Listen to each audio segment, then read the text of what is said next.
আমার নাম পাখি, আমার বয়স 18। আমি মেঘনা নদীর পাশে থাকতাম যতদিন না বন্যায় আমাদের বাড়ি ভেঙে নিয়ে না যায়।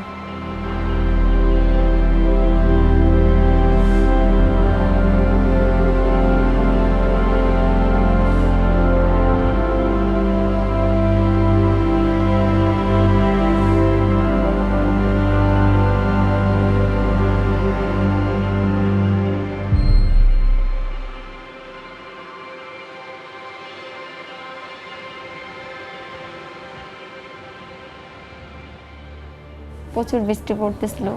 বৃষ্টি কয়েকদিন থেকে অতিরিক্ত হচ্ছিল। বৃষ্টি হওয়ার কারণে নদীর পানি বাড়তে বাড়তে এক পর্যায়ে দেখা যায় যে নদী ভাঙতেছে।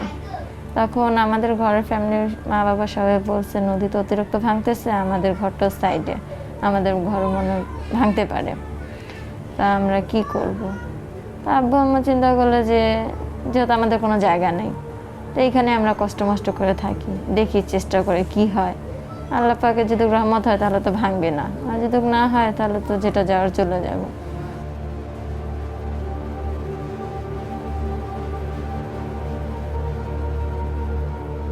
কথা বলতেছে, পরে হঠাৎ করে দেখা গেল আমরা বাসায় বসেছিলাম সবাই, তা আস্তে আস্তে পানি একেবারে হঠাৎ করে পুরো ঘরটা নিল। কোনো রকম আম্মু আব্বু আমাদেরকে নিয়ে বাইর হলো ওখান থেকে, অনেক কষ্ট করে। আশেপাশে যতগুলো মানুষ ছিল তারাও বাইর হলো, বাইর হওয়া উঁচা কোনো একটা স্থানে গেলাম আমরা।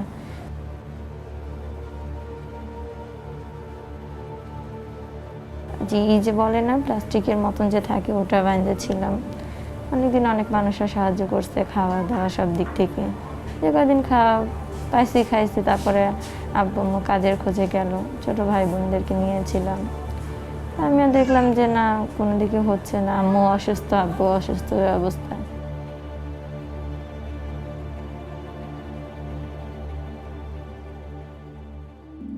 The scientific consensus on climate change has existed now for at least a decade.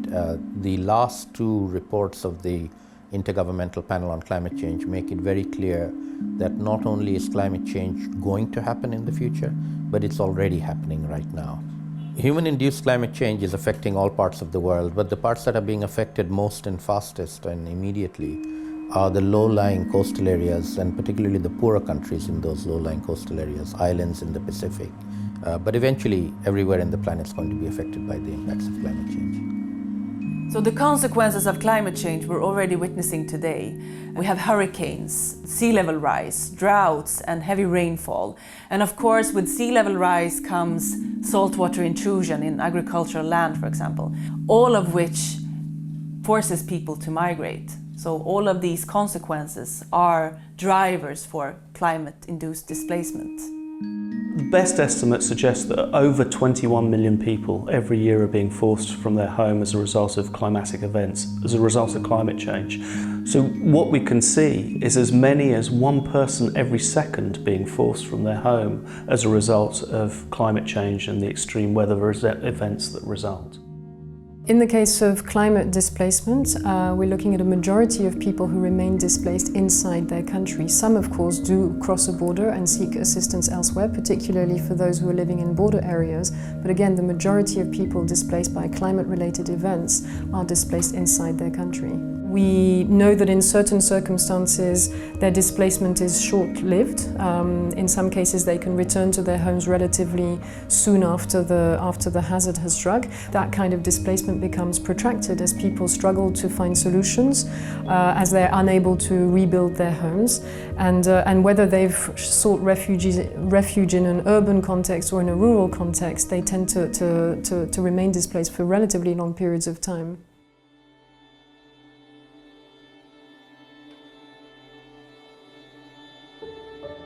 বন্যার কারণে আমি সিদ্ধান্ত নিই ঢাকায় চলে আসার জন্য। তারপর আমিও কথাবার্তা না বলে, একজনের সাথে পরিচিত ছিল এখানকার, তা আমার বলছিল যে তুমি ঢাকায় তুমি যাও, কাজকাম করো, আমার কাছে চাকরি আছে, তা আমি তোমাকে চাকরি দিব, তুমি আমার ঘরে থাকবা, কাজকাম করবা, তোমার মাদেরকে বলার দরকার নেই, বললে তো যাইতে দিবে না।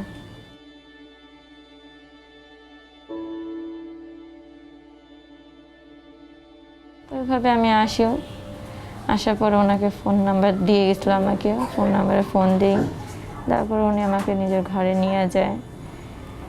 নিয়ে যাওয়ার পরে কয়েকদিন তো ভালোই থাকে, টেনশনে কাটে রাতটা, যেদিন ফার্স্টে আসছি মা বাবা কি করতেছে, কি চিন্তা করতেছে, আমার কোথায় খুঁজতেছে, কি আসার বিষয়ে অনেক কিছু চিন্তা ভাবনা করি।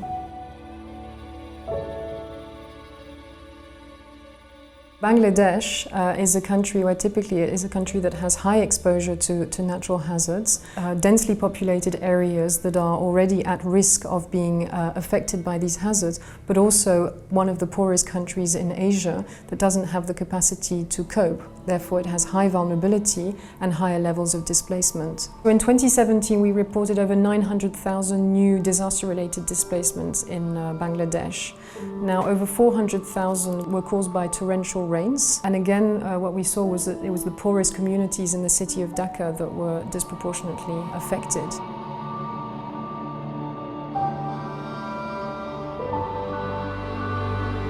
তৃতীয় দিনের দিন উনি আবার আমাকে গার্মেন্টসে ঢুকায় দেন। গার্মেন্টসে চাকরি বাকরি করি, যার বাসায় ছিলাম সে আবার আমার উপরে নজর খারাপ করে, আমার সাথে জোর করার চেষ্টা করে। তো কোনো রকম ওখান থেকে বের হয়ে আসলাম, কোথায় থাকবো। তারপরে 1 নম্বর মাজারে ছিলাম কয়েকদিন, গার্মেন্টসে যেতাম প্রতিদিন কাজ, সময় মতন অফিসে যেতাম, আসতাম, কেউ দিলে খাইতাম, না দিলে নাই। তারপর ওখান থেকে আম্মু আব্বু খুঁজতে খুঁজতে আসলো, আসার পরে জানতে পারলো এখানে কাজ করি গার্মেন্টসে গেল, যে আমাকে বাসায় নিয়ে গেল। বাসায় নিয়ে যাওয়ার পরে আম্মু আব্বুকে বুঝাইলাম যে এখন তো আমি চাকরি বাকরি করি, একটা জায়গা যদি হয়ে যায় থাকার মতন, তাহলে আমি সুন্দরভাবে থাকতে পারবো। তারপরে অনেক বোঝানোর পরে, রিকোয়েস্ট করার পরে, কান্নাকাটি করছে, অনেক কিছু বুঝেছি, বোঝানোর পরে আবার ঢাকায় আসি। তখন এসে গার্মেন্টসের একটা মেয়ে ছিল, ওর সাথে বাসা নিয়ে থাকা পরে। তারপরে আস্তে ধীরে আম্মু আব্বুরাও আসে, আসার পরে ওনারাও, আম্মু চাকরি বাকরি করে কিছু, তো আস্তে আস্তে ভাবে জীবনটা শুরু হয়। Dhaka city is already the fastest growing megacity in the world with a population of about 15 or 16 million people.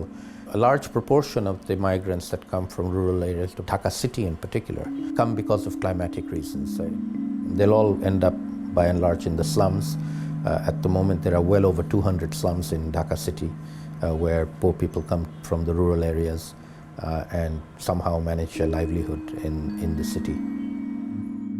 In Bangladesh, you can see as migration occurs from rural areas into urban areas. Many of these people are among the most vulnerable, they don't have support networks, they don't have any protections. And among those people, perhaps the most vulnerable are women and children. And that's replicated across different geographies, different countries, different cultures. It's always the same.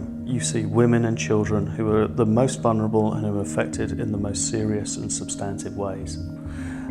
And as they are forced into urban areas, some will be forced into sex work, becoming prostitutes, because they have no alternative. That will be the only way in which they can feed themselves and their children. And this is a critical illustration of the human face of climate change. It is causing intense and deep suffering among these vulnerable communities, and it's happening now. ঢাকায় আসলাম, আসার পর যে গার্মেন্টসে চাকরি করলাম সে জায়গার পরিবেশও ভালো না, লোকজনও ভালো না। তারপরে চিন্তা ভাবনা করলাম, যেহেতু এই সব দিকে অফার বেশি আসতেছে, এদিকে টাকা বেশি, তার থেকে ভালো এই চাকরিটা না করে ওই ব্যবসায় যোগ দিই। তখন বয়স 14-15 হবে, তখন এই কাজের মধ্যে যোগ দিলাম। তারপরে 2 টাকা বেশি আয় রোজগার হলো। আমার ফ্যামিলি, আমার পরিবার, মা বাবা ভাই বোন সবাইকে চালাতে হয় আমাকে, তাও এটার বিনিময়ে।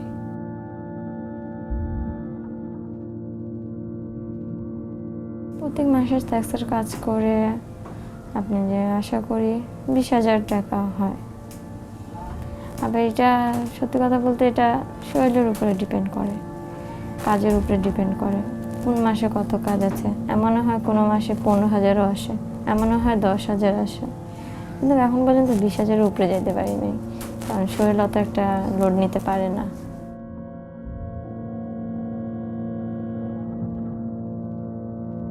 Women and girls are disproportionately affected by climate displacement because of already existing inequalities in a society. Since we have these inequalities in a society, the poorest people tend to be very, very vulnerable, and that's usually women and girls. So they might be susceptible to violence, they might be trafficked, they might end up in prostitution. They become dependent on people. সেক্সের কাজ করাটা একেবারে difficult, এটা অনেক কঠিন, অনেক কষ্ট দেয় শারীরিক মানসিক সব দিক থেকেই। তখন মনের ইচ্ছা থাকে না যে আমি এটা করব, তারপরও করার দরকার পড়ে কারণ আমার টাকার দরকার। মনকে মেরে তখন এই কাজটা করতে হয়।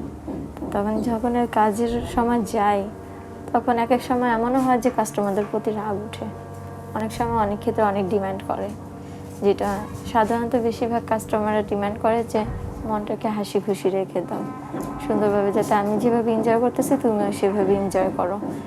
সেই জিনিসটা আমার ভিতরে আসে না, সেই জিনিসটা আমি করতে পারি না, কারণ আমার এই কাজের প্রতি তো আগ্রহই নেই। তা আমি এনজয় কীভাবে করব? এই ক্ষেত্রে অনেক সময় কাস্টমারদের সাথে রাগ হই বা ওরা রাগ হয় আমার প্রতি। এমনও হয় যে কাজ করতে করতে উঠে চলে যায়, টাকাও দেয় না, অর্ধেক কাজ করে চলে গেল। একটা বাসায় গিয়েছি, একজনের কথা বলছে, বাসায় নিয়ে যায় একজনের, পরে রুমের গেট লক করতে, বাহিরের কিচি গেট, তারপরে ভিতরে ঢুকছে, যা দেখি 2-3 জন আছে। তো তখন বললাম যে কি ব্যাপার, একজনের কথা বলছেন, এখন এনারাও কি করবে? তো বলে হ্যাঁ। তা আমি বলছি এটা তো সম্ভব না, আপনি একটা কথা বলে নিয়ে আসছেন আবার এরকম করতেছেন, এটা কীভাবে পসিবল? তা এতগুলা মানুষ। তখন আবার চিন্তা করে দেখলাম নিজে যে এই কাজটা যদি আমি না করি ওরা তো বের হতে দিবে না, জোর করে করবে, তখন টাকাও পাবো না, জোর করে করবে, শরীরে আরও বেশি এফেক্ট পড়বে। তখন সুন্দরভাবে শান্তভাবে কোনো চিল্লাচিল্লি না করে সুন্দরভাবে কাজ করে কোনো রকম বের হয়েছে, কোনো ভেজাল করিনি। কারণ ওখানে একা আমি মেয়ে ছিলাম, আশেপাশে কেউ ছিল না, ওখানে চিল্লাফাল্লা করলেও কেউ বলতে পারতো না, ওরা যদি আমাকে মাইরেও ফেলায় দেয় কেউ টের পাবে না। তার জন্য সে সময়টা কোনো চিল্লাফাল্লা করিনি, কষ্ট হলেও কাজটা করে শেষ করে আসছি। অনেক ক্ষেত্রে দেখা যায় যেমন আমরা রাস্তাঘাটের দ্বারা হই ক্লায়েন্টদেরকে করার জন্য, সে সময় কিন্তু পুলিশও এসে অনেক ধরনের টর্চার করে, কারো কাছ থেকে টাকা নেয়, যা মেয়েদের কাছে টাকা পয়সা পায় নিয়ে চলে যায়, মেয়েরা যদি না দিতে চায় তাহলে গাড়িতে উঠায়, অনেক ক্ষেত্রে কাজও ফ্রি করে। তো আমি যদি ওনাদের সাথে ভেজাল করি তাহলে অ্যারেস্ট করে নিয়ে যাবে, অন্য একটা মামলা দিবে, তার জন্য ওদের সাথে বেশি একটা ভেজাল করা পারে না, ওরা যা বলে সেটাই, সেক্ষেত্রে মনটা অনেক খারাপ থাকে। We are unequivocally living in a world that has already been warmed because of human emissions of greenhouse gases. That's now a fact that everybody recognizes. Even people living in the United States of America recognize it, even if their president doesn't. And so this is a reality that we now have to deal with. Poor countries are facing a greater problem than richer countries, both because they happen to be living in areas that are more vulnerable and also because they are poorer and have less ability to cope with the impacts of climate change.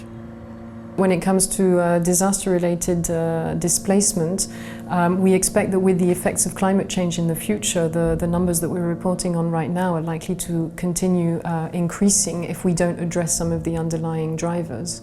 We have UN estimates saying that by 2050, by the year 2050, we might have 200 million people displaced by climate change. That's why we don't have time. We really need to act now. বন্যাটা যদি আমাদের ঘর বাড়ি না ভাসিত তাহলে আমরা নিজের ঘরে থাকতাম, হতে পারে ওই জায়গায় কোনো জায়গায় আম্মা আব্বু কাজ করতো, সাবজেক্ট ওরা আমার, আমি একটা কাজকাম করে সুন্দরভাবে থাকতে পারতাম, পার মাসে ঘর ভাড়ারও চিন্তা থাকতো না, কিছু না, যা আনতাম খাইতাম, ভবিষ্যতের জন্য জোগাড় করে রাখতাম। তো একমাত্র বন্যা এমন কারণ যে জীবনটাকে ধ্বংস করে দিল, ঘর বাড়ির সাথে সাথে সব কিছু নিয়ে গেল। আজকে এই পথে আছে একমাত্র বন্যার কারণে।